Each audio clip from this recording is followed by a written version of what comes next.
Thank you for inviting me today. I'm Murray Weston. I'm director of the British Universities Film and Video Council, which is an organisation, a central organisation in the UK, which is doing some of this sort of work to deliver content to universities in particular for learning, teaching, and for research.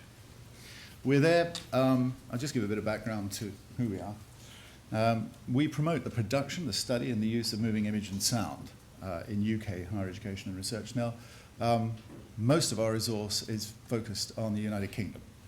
Some of the things we do are made widely available, and I'll show you some of those things in a moment.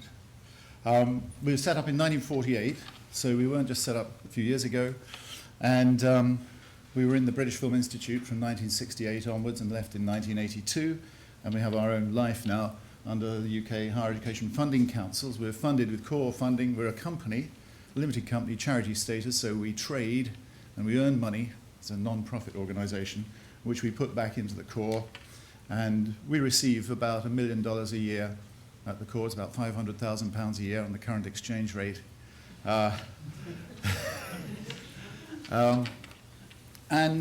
We have subscribing members.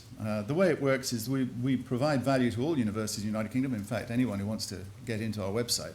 But the particular things which need to be sustained have to be paid for, and there's a subscription from universities that join. So there's around 230 institutions all joined.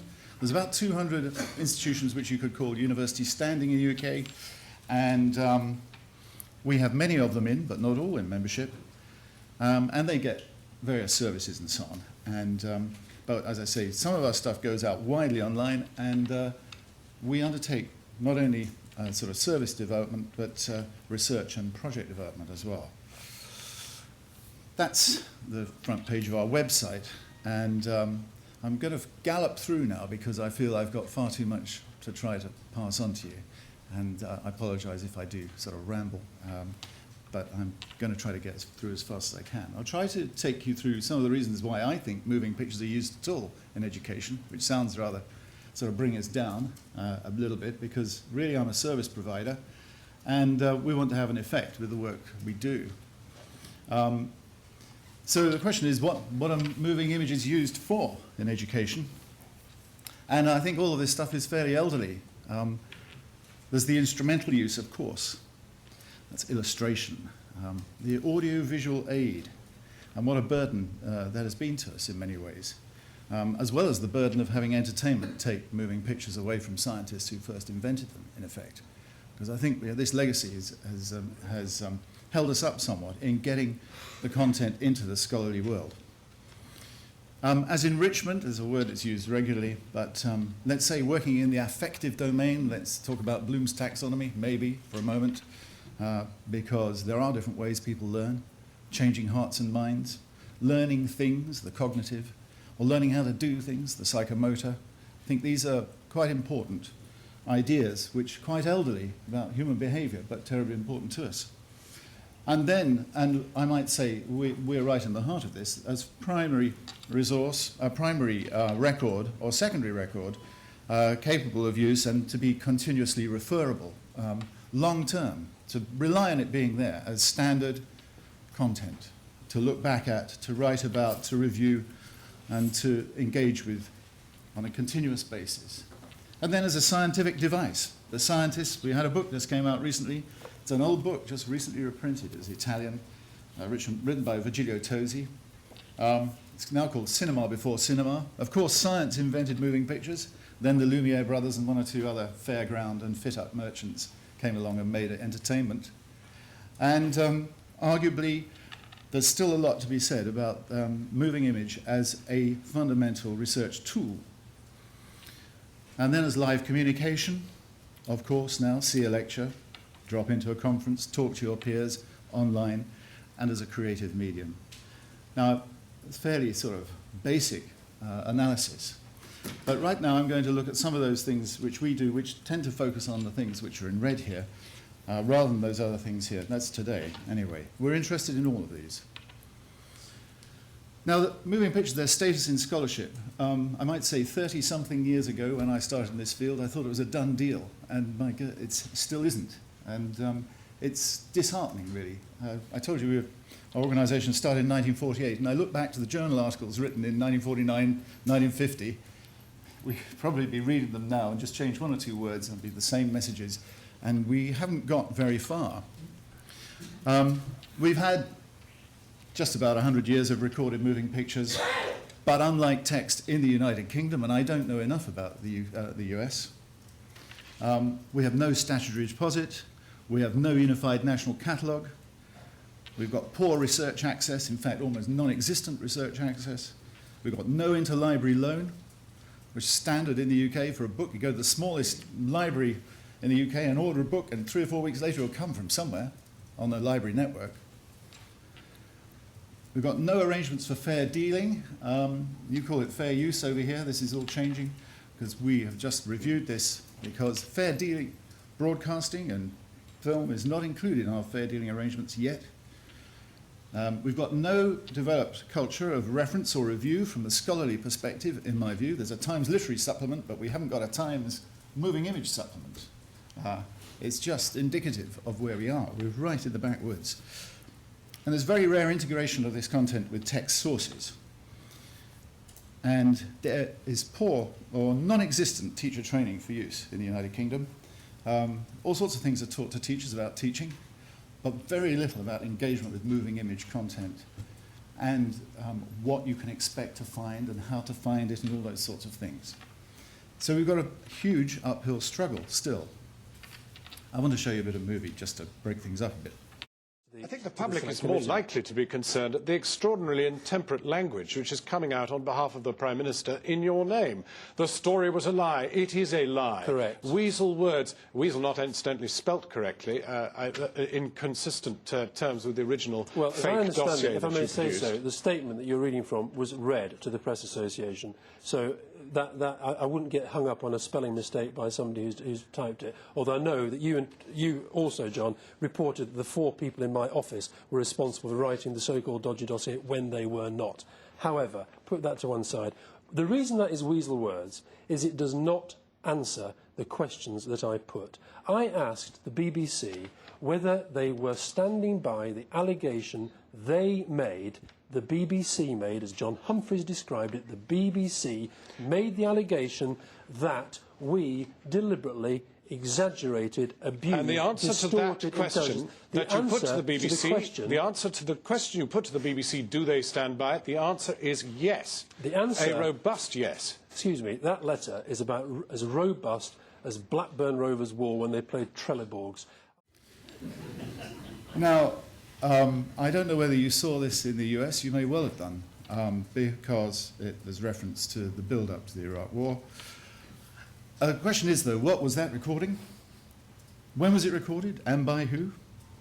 Why was it recorded? What were they talking about? What is the dodgy dossier? Who were the people in it? How and when was the recording released? How many people saw it? Is there any other related content? Is this sequence likely to have long-term value? And how can I get hold of it? And what can I do with it? Well, that came from ITN, and in fact we had a group of 12 people at that time working in there at that moment when it happened. Some of you will be able to answer some of those questions, but some of you won't. Many of you will not know who that guy was and exactly what he was talking about. And my point about this is metadata is king. The provenance, the origin of this content and so on, it is so important. If we strip this away, if we harvest the stuff in such a way that you do not know what this means, we're in deep trouble. And I think the people from Google and other places that seem to be making so much money realize that metadata means much more than the content that's being delivered. It's a bit like farming. I said this the other day. You know, farmers' prices are going down and down and down, and yet somehow the supermarkets are making more and more money, certainly in the United Kingdom. How can that be? The producers are not, you know, the content somehow doesn't get monetized in quite the same way as the metadata at the moment. The middleman. Well, what do most teachers and students want? And this is a fairly primitive explanation, but I hope it's gone into most of the nooks and crannies. High-quality finding systems and provenance, detailed links, simple and elegant access to arrangements to the content, maximum flexibility in licensing for reuse, long-term access, in perpetuity perhaps, opportunities for exchange and use locally, and license for public demonstration of their work. Now, I said earlier that we have to find ways to sustain the work we do. And philosophically, I'm very keen on open access and open content. At the same time, we have to find a way to get the funds in to do the work and to sustain it. And so we're very much subscription-based at the moment, and we use authenticated access for UK students with the greatest flexibility, we hope, for access to the content we deal with. Now, News from Online is a big thing we're just finishing, and I'm going to have to now speed up because I can see the clock is ticking away. We've just come out of their offices, and I think it's one of the greatest collaborations for a long time between academia and a full-on commercial television company. 3,000 hours of content in 3 file formats. That's 65,000 segments and around 10 million thumbnails derived from the movies. You can get very nice still pictures out of movies as you encode them, which are quite valuable. And we hope to release this, or at least JISC, the Joint Information Systems Committee, which gives us quite a lot of money, hopes to deliver that within 6 months. Now, some of that stuff can be seen online already in a placeholder website, which you can actually play with from anywhere in the world and download the content. And the key to this is we don't do streaming, we do download, so you get a copy to play with, as I've been playing with that one of Alistair Campbell, was the name of the guy, and Jon Snow doing the interviewing. ITN let us have full run of their archive, basically. We came with about £2 million of government money, and we've come away with 3,000 hours. It works out around £600 an hour. In fact, previous work we've done is £600 an hour to get it ready, do the metadata, encode it, get it ready to go up. And that's our sort of benchmark at the moment, with good quality cataloguers.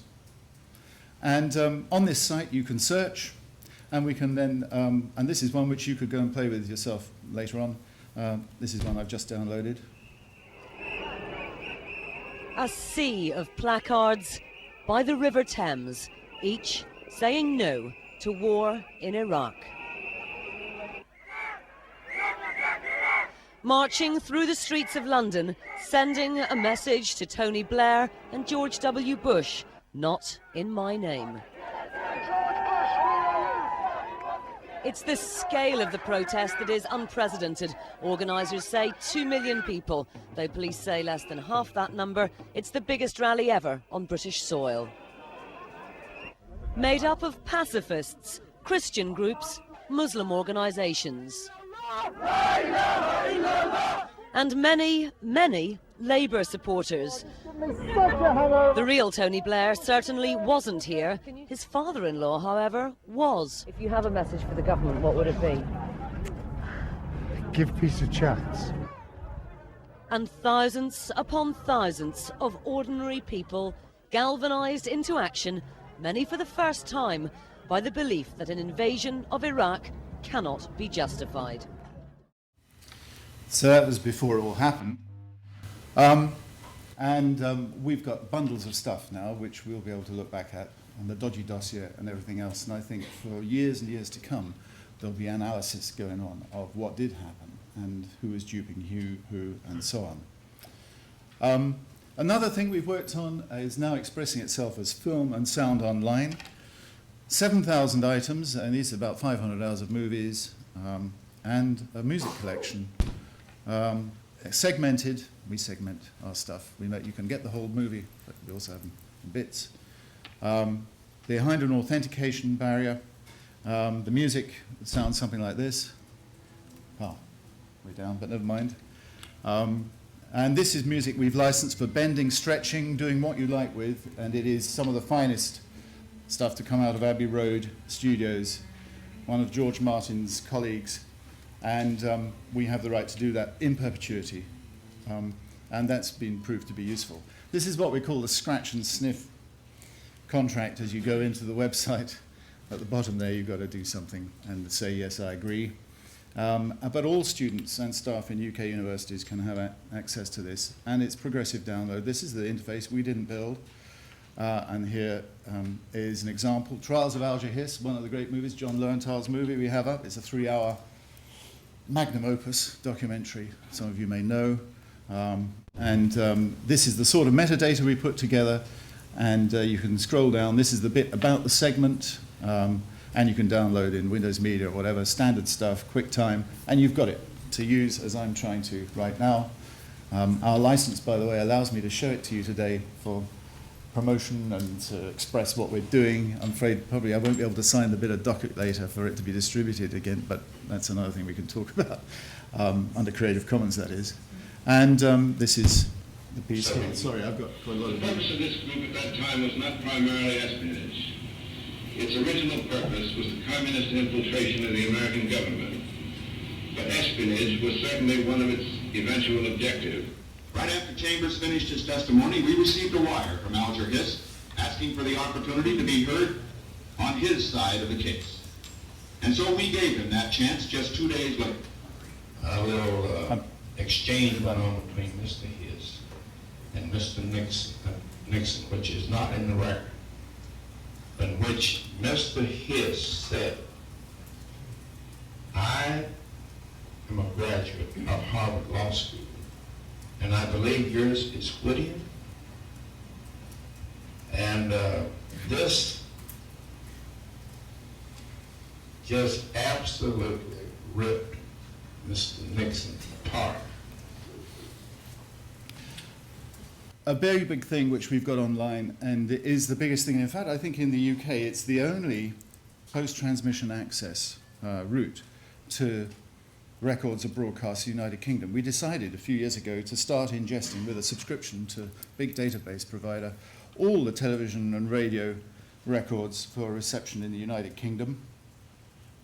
It's around 350 channels. And it amounts to 1.3 million records a year. We're up to 7.8 million records so far, so you can roughly work out how long we've been doing this. And under a special license under UK law, we can record any broadcasts we like, pretty much. And so we're recording 44,000 hours a year of UK television. We've been doing that since 1998, so we've got a huge stock. Around 300,000 hours of television, maybe a bit more. We're doing 7 channels, 24/7. And we'd like to do more, but you know, every time you add a channel, it gets another incremental cost. And this is really supported by subscription because we're allowed to provide copies of programs to students and staff in universities under license for use on campus in learning and teaching. And it is a marvelous bit of UK law. We've got 22,000 registered users there. It's an authenticated system, this. And were you to get into it, you'd see something like this. It actually receives the data 10 days in advance of transmission, so we can actually, you can set up your own thing so it tells you what programs are coming on in any channel receivable, which might be on volcanoes or whatever you're interested in. I don't know, you know, it might be on George Bush, and you set up a little routine, say, I'm interested in George Bush. Any programs that come in, say, you know, and it'll send you an email saying they're coming up on these channels.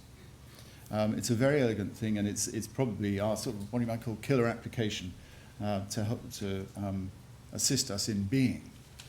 The 44,000 hours a year, if you do a search, you'll find there's a little pinger here somewhere, there's a little identifier. Automatically, the system will tell you whether we have a copy.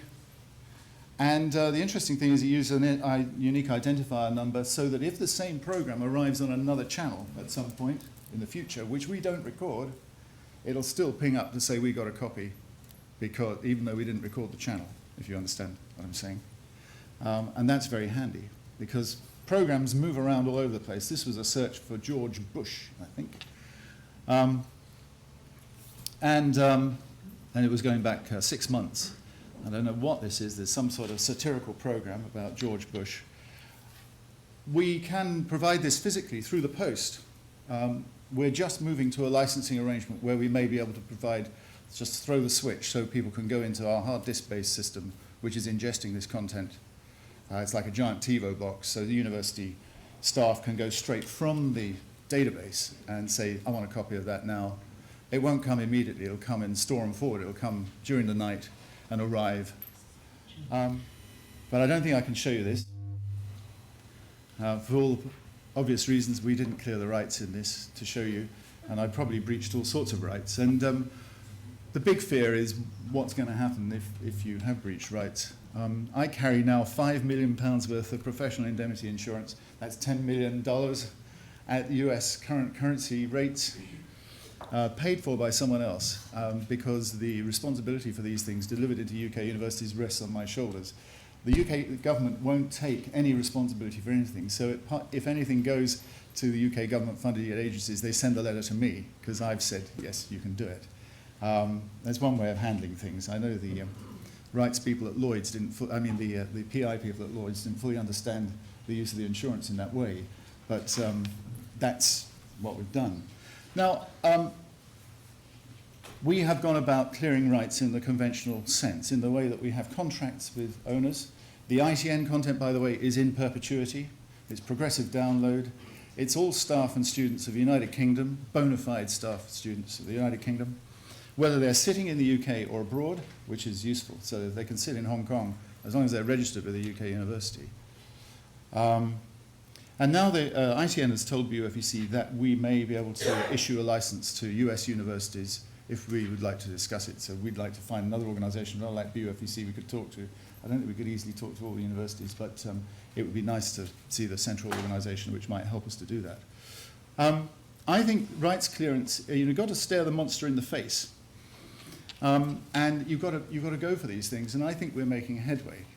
And I think what's happened now, there is greater collaboration with owners. Whatever people say, there is something giving in the system. When we first went to ITN, they wanted £2,000 a minute for digitisation rights. This was in 1994. And the whole process had not matured, and I said, buy then, you know. It's all changed. We paid £100 an hour for the rights component for the ITN content in perpetuity. So it's a tokenistic payment, really. I don't think that's breaching any sort of confidentialities at all.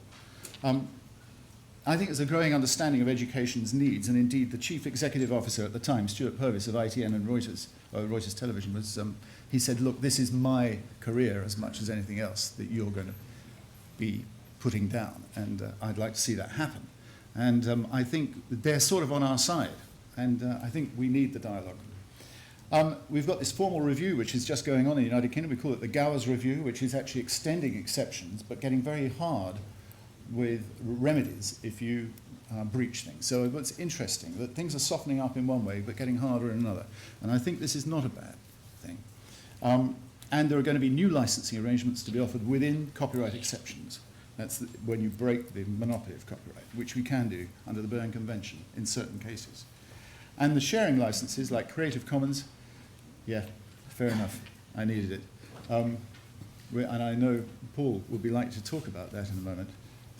They're coming forward. I see this as a patchwork quilt of delivery. I'm not bothered that there's YouTube there, really, because I think there are free handouts, free newsletters, free all sorts of things around. And then there's the high-quality, high-value stuff, which you may have to pay a small amount for somewhere, or some license right at top level, which is free at the point of use.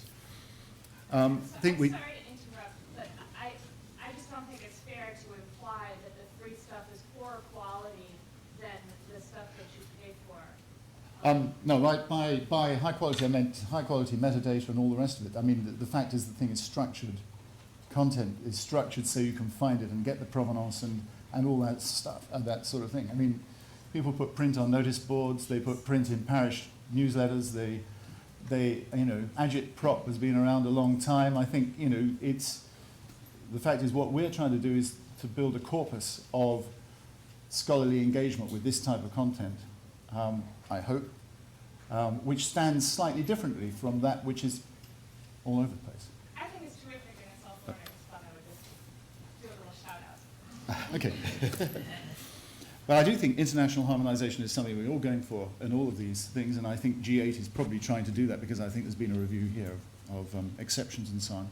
And I think we do need greater communication with rights owners rather than less.